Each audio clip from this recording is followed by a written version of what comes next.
சிலுக்கு சிலுக்கு சிங்காரி சிங்காரி கதை சொல். வணக்க மக்களே, மீண்டும் உங்களை சந்திப்பதில் பெருமகிழ்ச்சி. ஃபீனிக்ஸ் நம்ம விஜய் சேதுபதி அவர்களின் மகன் சூர்யா சேதுபதி ஹீரோவா டெபியூ ஆகிற படம். அனலரசு அவர்களின் இயக்கத்துல, சாம்சேஸ் அவர்களின் இசையில சம்பத், வரலட்சுமி சரத்குமார், ஆடுகளம் நரேன் மற்றும் பல நடிச்சு வெளிவந்திருக்கிற படம். இந்த படத்தோட கதை சுருக்கம் என்ன பார்த்தீங்க அப்படின்னா, ஒரு லோவர் மிடில் கிளாஸ் ஃபேமிலியில் வாழ்கிற ரெண்டு பசங்க. அவங்க ரெண்டு பேரும் அவங்களோட வாழ்வாதாரத்துக்கு, அவங்களோட எதிர்காலத்துக்கு எம்எம்ஏ போய் ட்ரெயின் ஆகி அதில் அவங்களோட ஃப்யூச்சரை தேடுறாங்க. அப்படி போகும்போது ஒரு சாம்பியன்ஷிப் போட்டி நடக்குது. அந்த போட்டியில் நம்ம ஹீரோவோட அண்ணன் ஜெயிக்கிறாரு. அது வந்து வில்லனாக இருக்கிற எம்எல்ஏக்கு பிடிக்கல, அவரோட மகனை தோக்கடிச்சனால. ஸோ இந்த கிளாஷில் அந்த அண்ணன் கொல்லப்படுறாரு, அவங்களோட காதலியும் கொல்லப்படுறாங்க.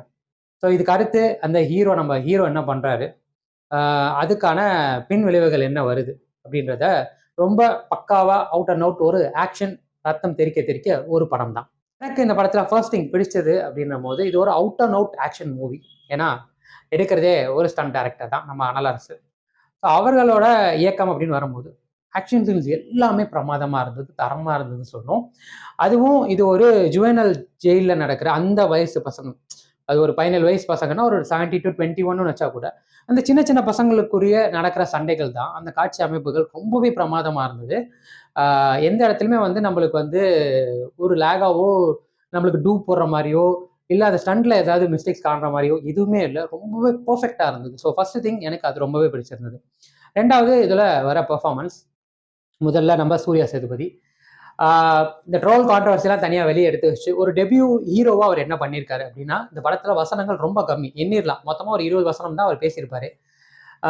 மொத்தமாக பாடி லாங்குவேஜ் தான். அந்த பாடி லாங்குவேஜ் எனக்கு தெரிஞ்சு அந்த ஆட்டிடியூட்லேயே செட் ஆகிட்டனாலே என்னமோ, அதுக்கப்புறம் படத்தை விட்டு வெளியில் வந்ததுக்கு அப்புறமும் அவரால் அந்த ஆட்டிடியூடை விட்டு வெளியில் வர முடியாத அளவுக்கு அதில் ஒன்றி போயிட்டாருன்னு நினைக்கிறேன். அந்த ஆட்டிடியூட் தான் இன்டர்வியூஸ்லையுமே ஃபங்க்ஷன்ஸ்லையுமே அவர் வந்தது. அது கூட தப்பாக போகிறதுக்கு வாய்ப்பு இருந்திருக்கு.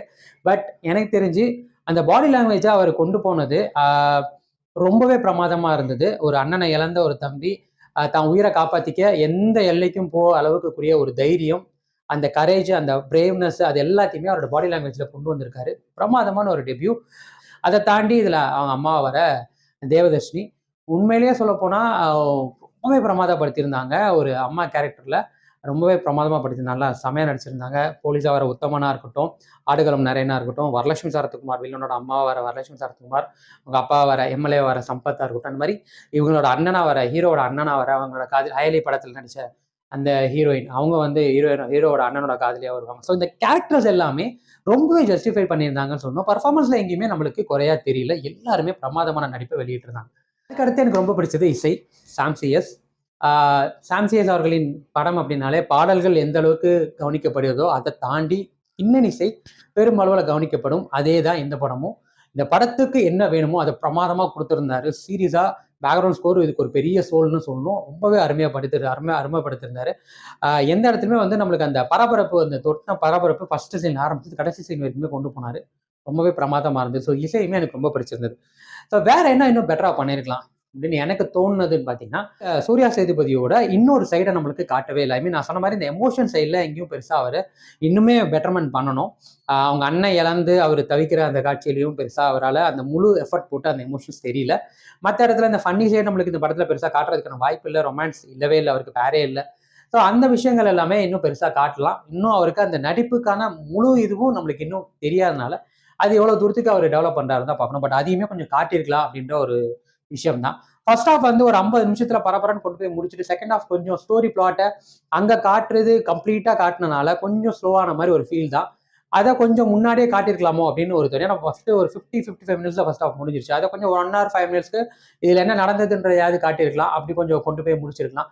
ஸோ அது கொஞ்சம் செகண்ட் ஹாஃப் கொஞ்சம் லேக் ஆன மாதிரி ஒரு ஃபீல் தான். அதுவுமே ரைட்டிங்ல வந்து ஃபர்ஸ்ட் ஹாஃப்ல கொண்டு போயிருக்கலாமோ அப்படின்றது தான் ஒரு ஃபீல். மற்றபடி பொதுவாக சொல்லணும்னா இந்த ஆக்ஷன், இந்த வயசுக்குரிய இந்த கத்தி, இந்த வெட்டு குத்து, இதெல்லாம் வந்து தப்பா போற்றே ஆகாத வரைக்கும், இது படத்தை படமா பார்க்குற வரைக்கும் பிரச்சனை இல்லை. பட் இந்த வயசுல பார்க்குற பசங்க அந்த படத்தை படமா பார்ப்பாங்களா? கத்தி எடுக்கிறதும் குத்தி கொலை பண்றதும் அடிதடிக்கு போறதும் தான் ஹீரோயிசம் நினைக்கிற யங்ஸ்டர்ஸ் இருக்கிற மத்தியில இந்த படம் அவசியமா அப்படின்ற ஒரு கேள்வியுமே நம்மளுக்கு தோணுது. பட் படத்தை படமா பார்க்குற மக்களுக்கு இந்த படம் ஒரு அவுட் அண்ட் அவுட் ஒரு ஆக்ஷன் படமா அவங்கள ஃபுல்ஃபில் பண்ணோம். அதுல எந்த டவுட்டும் இல்லை. ஸோ ஓவராலா ஃபீனிக்ஸ் எனக்கு எந்த விதமான ஒரு மஜா ஒரு எக்ஸைட்மெண்ட் என்ன கொடுத்துச்சு, எவ்வளோ கொடுத்துச்சுன்னா நான் வந்து 10க்கு வந்து நான் 7 கொடுப்பேன். அவுட் அண்ட் அவுட் ஒரு ஆக்ஷன் மூவி பார்க்கணும்னு நினைக்கிறவனுக்கு தாராளமாக இது வந்து ஒரு ஃபுல்ஃபில்னஸ் கொடுக்கும். ட்ரை பண்ணி பாருங்க. அவ்வளோதான் மக்களே. மீண்டும் அடுத்த வாரம் வேற ஒரு திரைப்படம், வேற ஒரு விமர்சனம், வேற ஒரு முன்னோட்டத்தோட உங்களை சந்திக்கிறேன். Until then, bye from உங்க விஜய் காதகன். இது நம்ம ஷோ ரீல் அந்து போச்சு. எப்பா சாமி போதும்டா ஓட்டுறது ரீல் அந்து போச்சு.